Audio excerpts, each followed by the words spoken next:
Colombe, la rentrée scolaire est effective, même si on note quelques absents. Le staff administratif entend redoubler d'ardeur au travail afin de boucler le programme avant la fin de ce trimestre. Au premier trimestre, ils faisaient le coloriage en débordant, qu'ils essaient de colorier sans déborder dans les lignes, dans les espaces qui leur sont réservés et essayer de formuler des phrases en français et en anglais. Le deuxième trimestre de l'année scolaire 2024-2025, long de plus de 3 mois, qui débute ce lundi, est déterminant pour la réussite en fin d'année. Et au-delà de cette détermination, il est question pour la plupart de ces élèves de corriger l'ensemble des manquements observés au cours du premier trimestre. Pour ceux qui ont véritablement échoué, l'occasion leur est donnée de se rattraper tout en mettant en application les astuces pensées par les responsables des établissements et implémentées par quelques enseignants. Fallon Mefouet, aller sur le terrain pour recueillir ces informations. Je vous propose de regarder cet élément. Après une pause bien méritée pour les fêtes de fin d'année, les élèves et les enseignants renouent avec le tableau noir. Ceux-ci mettent des bouchées doubles pour améliorer leur performance. Et pour relever ce défi, quelques responsables d'établissements ne manquent pas de donner des conseils. Madeleine Bekono, préviseur de lycée, s'adresse aux enseignants. Nous allons mettre un accent particulier sur la ponctualité et l'assiduité afin que le taux de couverture de programme soit bien respecté. Parce que généralement, il y a une adéquation entre le taux de couverture de programme, le taux de couverture horaire et le taux de réussite. Nous voulons que ces trois aillent ensemble. Lorsque les enseignants sont ponctuels, lorsqu'ils sont assidus, les taux de couverture de programme sont couverts et nous n'avons rien à nous reprocher. Pour cet autre responsable d'établissement, intensifier les cours de remise à niveau reste une tâche importante pour relever le côté intellectuel des élèves. Nous allons continuer immédiatement après ces rentrées avec les cours de remise à niveau.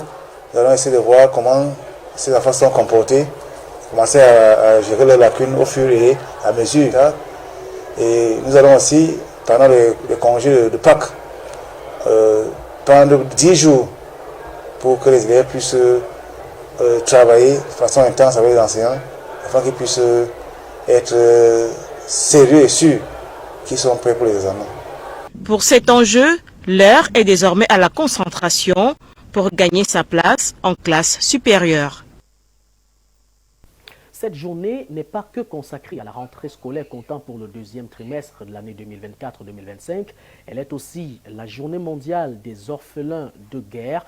L'occasion est donc donnée de jeter un regard un peu plus particulier sur cette tragédie qui semble toucher des millions d'enfants à travers le monde. Un événement à l'initiative des Nations Unies, objectif pensé au devenir de ces enfants parfois victimes sans lendemain. Tige Gamba, le chef d'antenne régionale de la Commission des droits de l'homme du Cameroun pour la Damawa, s'exprime au micro de Laure Matéyabi. Il faut savoir qu'au niveau international, nous avons 6 violations graves des droits des enfants en temps de guerre, et notamment les meurtres et les mutilations d'enfants, le recrutement et l'utilisation des enfants par des forces armées, les attaques contre les écoles et les hôpitaux, les viols et autres violences sexuelles sur les enfants et le refus de laisser les enfants accéder par exemple à l'aide humanitaire. Alors, pour ce qui est du cas du Cameroun, nous savons que nous avons déjà enregistré des cas des attaques contre les écoles, notamment à Kumba et autres localités, et n'est-ce pas, et contre les hôpitaux aussi, dans les régions du nord-ouest et du sud-ouest, de la part des groupes armés sécessionnistes. Alors, le viol ou violences sexuelles sur les enfants ne sont pas généralement rapportés, mais il y a des cas qui sont parfois gérés en communauté. Alors, qu'est-ce que la Commission des droits de l'homme prévoit, par exemple, en faveur de la sauvegarde des droits des enfants en temps de guerre au Cameroun? Comme vous le savez, l'institution des droits de l'homme au Cameroun, depuis 2021 déjà, publie régulièrement et chaque année des déclarations n'est-ce pas, notamment par exemple pour dénoncer les attaques contre l'éducation. C'est ce qui se fait depuis 2021 jusqu'à nos jours. Chaque mois d'octobre, autant pour moi, la Commission publie des déclarations. Et dans ces déclarations, l'institution attire l'attention de chaque acteur et service concerné afin de protéger les enfants, protéger l'éducation, protéger les familles contre les attaques, contre les abus des droits des enfants. C'est aussi la Commission reçoit des requêtes ou alors des dénonciations, n'est-ce pas, des droits des violations, des dénonciations relatives à la violation, aux violations des droits des enfants. Alors, c'est vrai, les enfants, comme vous le savez, ne peuvent pas eux-mêmes porter leurs affaires devant les instances compétentes. Ce n'est qu'à travers des associations qui font dans la défense de ces droits-là que la Commission souvent a des informations, ou alors à travers les réseaux sociaux, comme la plupart des temps on publie des violations des droits des enfants, des abus sur les enfants, les réseaux sociaux, et comme la loi autorise ou bien donne compétence à la Commission de s'auto-saisir de ces allégations reçues ou bien connues à travers les réseaux sociaux, l'institution donc à travers ses services compétents s'auto-saisit et traite régulièrement ces cas de violation des droits d'enfants, que ce soit en zone de conflit ou dans la société. Alors voilà globalement ce que les droits de l'homme font en faveur des enfants en temps de guerre ou alors des enfants victimes de conflits armés. Vous l'aurez donc certainement compris, même si les politiques sociales visant ici à encadrer ces orphelins de guerre semblent être assez silencieuses. Les autorités de ce système de gouvernance, eux par contre, en tout cas elles, sont inscrits dans la danse et même dans la gesticulation administrative, s'il faut s'en tenir à l'ensemble de ces qualificatifs pensés par quelques thèses politiques, notamment ce nouveau rebondissement dans l'affaire Maître Alice Combes, ministre de l'administration territoriale Paul Atangandi. Il faut dire que l'avocate par ailleurs présidente du conseil d'administration du REDAC, en tout cas s'est exprimée dans une radio de la place pour ainsi dénoncer quelques éléments mis sur la table par le ministre de l'administration territoriale, et c'était justement à la suite d'une plainte suivie d'une convocation déposée au tribunal militaire. Notons néanmoins que les chefs d'accusation qui pèsent contre elle sont notamment tentatives d'atteinte à la sûreté nationale. Morceau choisi de l'extrait de Maître Alice Combes, recueilli par la rédaction centrale d'Horizon 3 Télévision. Même pas peur un peu. S'ils voulaient me faire peur, ils se sont trompés. On ne me fait pas peur en faisant des grimaces genre singe devant moi. On ne me fait pas peur. On peut me faire rire, c'est vrai. Mais peur, non. Parce que si vous ratez ces gens-là, ils vont vous faire un procès comme vous n'avez jamais vu. Vous ne pouvez pas vous reculer. Parce que la loi a prévu que quelqu'un qui se lève un matin vous met des choses gravissimes sur le dos, des choses qui sont constitutives de délit, sinon de crime. S'il n'arrive pas à rapporter la preuve pour qu'on puisse vous condamner, vous avez là un bâton magique et en or pour lui asséner des coups au terme d'un procès en dénonciation calomnieuse. Il va avoir exactement les peines qui auraient été les vôtres s'il avait pu prouver ce qu'il avait dit. Ils ne savent pas ça. Il y a un retour de manivelle. Je ne voudrais pas que le moment venu, M. Atangandi fuit la justice. Sachant que les discours du chef de l'État n'engagent que ceux qui les écoutent, je n'écoute plus. Je ne veux pas être engagé. Mais non, je n'écoute plus puisque je l'ai... Écoutez, quand vous avez quelqu'un qui vous a menti une fois, 2 fois, 3 fois, vous continuez à l'écouter, c'est votre faute. Ça veut dire que vous êtes masochiste. Vous aimez la douleur. Vous allez là où on peut vous apporter la douleur. Moi, je ne suis pas masochiste. Quand un évêque, homme de Dieu, ambassadeur de Dieu sur terre, vous dit, je préfère un diable, mais je n'en peux plus. Vous voulez que moi je vous dise quoi de plus? Mais justement. L'Église en a marre de M. Biya et de ses promesses. L'Église en a marre de voir ses ouailles souffrir sans que personne les écoute. La preuve, le discours du président. Vous avez entendu parler de nos malheurs? Non. Non, pas du tout. Il nous a dit, remettez-moi là, et c'est trop sucré à la graisse, c'est bon.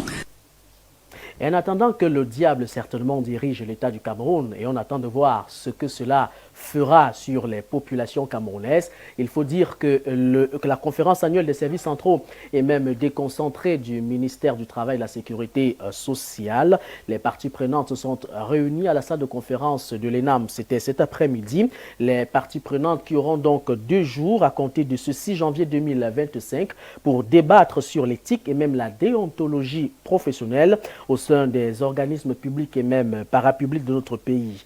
Enjeu et même contexte de cette conférence. Henri Matip, Yvan Amini. Ouverture ce 6 janvier 2024 des travaux de la conférence annuelle des services centraux et déconcentrés du ministère du Travail et de la Sécurité sociale pour le compte de cette année 2024. La salle de conférence de l'ENAM sert de cadre d'accueil à ces échanges. En 2 jours, les acteurs vont analyser l'éthique professionnelle et la déontologie administrative comme piliers essentiels pour la performance dans le sous-secteur travail et sécurité sociale. À quoi cela peut bien servir quand la plupart des Camerounais font face aux dérives morales et aux actes d'indiscipline qui caractérisent certaines institutions publiques et privées. Je souhaite personnellement que nous maintenions le cap, du dialogue social, que nous approfondissions le dialogue. Je pense que les travailleurs ont des revendications souvent justifiées. Il faut qu'ensemble nous trouvions des solutions. Les employeurs avec, et nous aussi, que nous trouvions des solutions pour arriver à des points de convergence. C'est cela qui garantira la paix sociale. C'est cela qui va nous apporter la sérénité dans tout le travail que nous aurons à faire. Tout en souhaitant que nos travaux connaissent le succès escompté, en vue d'une performance impactante du sous-secteur travail et sécurité sociale, je forme le vœu que 2025 soit une année de bonne santé et de réussite pour chacun d'entre vous. Sur ce, je déclare ouverts les travaux de cette conférence annuelle des responsables des services centraux et déconcentrés du ministère du Travail et de la Sécurité sociale, placé sous le thème, je cite, « Éthique professionnelle et déontologie administrative, pilier essentiel pour la performance dans le sous-secteur travail et sécurité sociale ». Je vous remercie de votre bienveillante attention. Les valeurs morales peinent à s'enraciner dans certaines entreprises du pays et certaines thèses font allusion au népotisme, au favoritisme et à la médiocrité, entre autres, qui paralysent la société camerounaise. La conférence annuelle des services centraux et déconcentrés du ministère du Travail et de la Sécurité sociale, qui s'achève le 7 janvier, arrive au lendemain de l'augmentation en février 2024 du prix du carburant à la pompe, une hausse qui empêche bon nombre de travailleurs des secteurs publics et privés à faire montre de responsabilité civile en milieu professionnel. Que dit de plus? Est-ce à nouveau une simple gesticulation administrative? Seul l'avenir nous le dira. Il faut donc dire que l'avenir nous le dira. La fin des travaux qui se tiendra donc demain, 7 janvier 2026. En attendant, Nous parlons d'actualité sportive dans le cadre de cette session consacrée à l'information avec le championnat professionnel MTN Elite One 2024-2025. La 6e journée qui a livré sa copie, c'était hier à travers les stades Gazelle de Garoua qui a été tenu en échec, un but partout face à Aigle Royal du Mongo. Colombe sportif du Djaï Lobo garde la tête du classement après la victoire remportée face à Union sportive de Douala, un but à 0. Alex Rodrigue Beko nous fait revivre ce bel événement. Cette 6e journée a été moins fructueuse sur le plan offensif avec seulement 11 buts inscrits par les attaquants. Bambutos Football Club de Mbouda et PWD de Bamenda se neutralisent sur le score nul et vierge de 0 but partout. C'est un leader que Colombe du Djaï Lobo a effectué le déplacement sur la pelouse du stade Mbappé-Lépé de Douala afin d'affronter l'Union sportive de la ville. Un duel qui a profité à l'Oiseau du Sud grâce à l'unique but de la partie signé Duhamel Boris et Koto à la 24e minute de jeu. Une victoire qui permet à la Colombe du Djaï Lobo de se maintenir au sommet de ce championnat avec 14 points en 6 matchs. Oui, un sentiment de satisfaction puisqu'on savait que ça devait être un match très difficile pour une équipe qui sort plusieurs défaites d'affilée. Et c'est pour ça qu'on peut féliciter les gamins par rapport au match qu'ils ont fait. Ça a été un match avec beaucoup d'intensité, même jusqu'à la fin. Il y avait encore la possibilité à l'équipe adverse, n'est-ce pas, de pouvoir égaliser ce but. Mais Dieu merci, on a un gardien, n'est-ce pas, qui assure vraiment la partie. C'est pour ça qu'on peut être satisfait de ce résultat. Les Nassara Gamakai plongent dans la crise avec cette 3e défaite consécutive. De son côté, le canon sportif de Yaoundé était face à la panthère sportive de Baganti. Dans le but de réagir suite à la défaite concédée face à Fauve Azureli, les Mokomungonda s'imposent dans ce duel grâce à une réalisation de Brice Ombolo. Un résultat qui permet à Aimé Zohar et ses coéquipiers de remonter à la 3e place du classement avec désormais 11 points. Les choses se compliquent davantage pour Yon Sport Academy qui a une fois de plus trébuché 0 but contre 1 face à la Dynamo de Douala. Même son de cloche pour AS Fortuna qui occupe le 14e rang après sa défaite essuyée à domicile 0 but contre 1 face à Stade Renard de Melon. Gazelle Football Academy de Garoua conserve sa place de défense au classement avec 11 unités malgré le match nul, un but partout face à l'Aigle Royal du Mongo qui dégringole à l'avant-dernière place avec désormais 3 points. Dans le ventre mou de ce classement, l'on retrouve Coton Sport de Garoua et les Astres de Douala qui occupent respectivement la 7e et la 9e place après le nul concédé d'un but partout. À la 7e journée de ce championnat professionnel, MTN Elite One s'annonce d'ores et déjà très alléchante. Actualité cette fois-ci hors de nos frontières. Parlons du ministre chinois des Affaires étrangères Wang Yi, qui est donc en tournée africaine. Il faut dire que c'est une tournée qui s'étale sur une durée de 6 jours très exactement. Il aura l'occasion de visiter 4 pays africains, au rang desquels la Namibie, la République démocratique du Congo, le Nigeria et même le Tchad. Parlons actuellement de cette guerre russo-ukrainienne. Le président Zelensky qui met le débat sur la table. Il veut absolument rencontrer Donald Trump pour négocier et mettre sur la table des accords de principe avant toute rencontre avec Vladimir Poutine. C'est l'actualité majeure qui bat son plan à l'international. Le round-up porte la signature de Madeleine Gobandon. Coopération Chine-Afrique. Le ministre chinois des Affaires étrangères, Wang Yi, est actuellement en tournée diplomatique dans 4 pays africains dont la Namibie, la République du Congo, le Nigeria et le Tchad. Cette visite, qui s'étend du 5 au 11 janvier, marque la 35e année consécutive où le chef de la diplomatie chinoise choisit l'Afrique comme première destination de l'année. Depuis des décennies, cette tradition met en lumière un partenariat durable entre la Chine et le continent africain.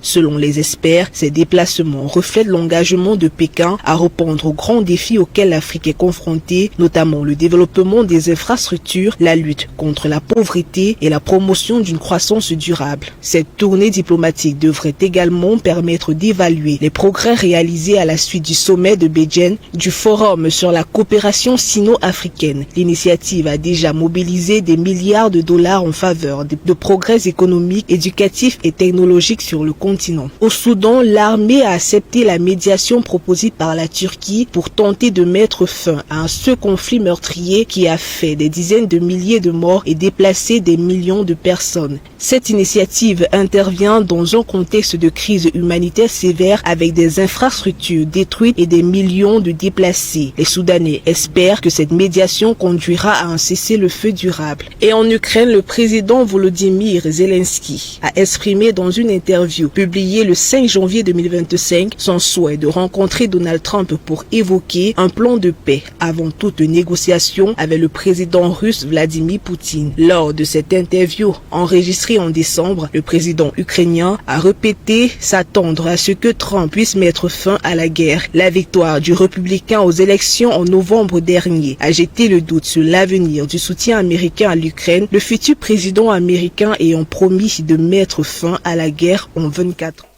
20h dans ce studio, mesdames, messieurs, merci pour cette aimable attention. Le contenu de programme sur nos antennes. Le rendez-vous est pris pour demain mardi lorsqu'il sera très exactement 19h30. Surtout, ne l'oubliez jamais, la connaissance reste et demeure le seul escalier qui vous conduira vers la richesse parce qu'il n'y a rien de spirituel dans la pauvreté. Bonne soirée à toutes et à tous et à demain.